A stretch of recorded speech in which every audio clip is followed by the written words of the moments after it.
Il Veneto orientale, flagellato dal maltempo. Da giorni piove quasi ininterrottamente, poche le pause concesse e ad aggravare la situazione fino all'altro giorno anche il vento di scirocco, che non permetteva al mare di ricevere.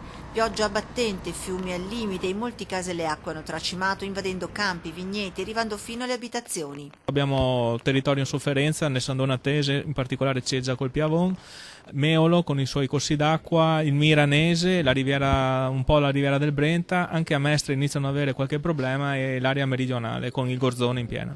Un territorio martoriato e ad ogni periodo di piogge più intense i canali e i fiumi vanno in sofferenza. Il tempo è dal 26 dicembre che non ci sta dando tregua e non si sono scaricati completamente le falde, i corsi, gli argini sono imbevuti, siamo in una situazione molto particolare e molto critica. Le quantità d'acqua sono molto importanti e in provincia da noi raccogliamo acque da quasi tutto il Triveneto perché i maggiori corsi d'acqua italiani passano qui in questa provincia.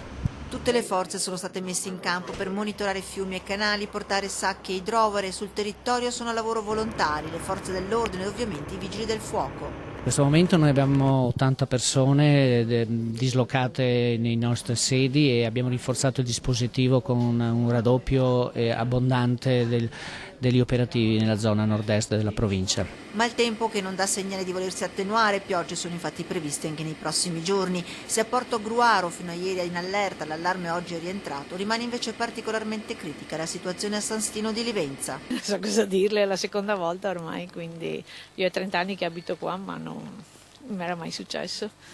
Speriamo bene. Siete semi-isolati?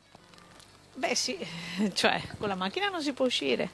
E a San Stino è stato allestito il centro di protezione civile intercomunale, dove oggi in visita è arrivato anche il prefetto di Venezia per fare il punto della situazione. Stiamo cercando di svasare un canale che si chiama Fosson, dove c'è la zona più critica, con delle pompe idrovore lo stiamo portando nel Malgher. Il problema è che nel Malgher abbiamo una zona di confluenza che è già critica.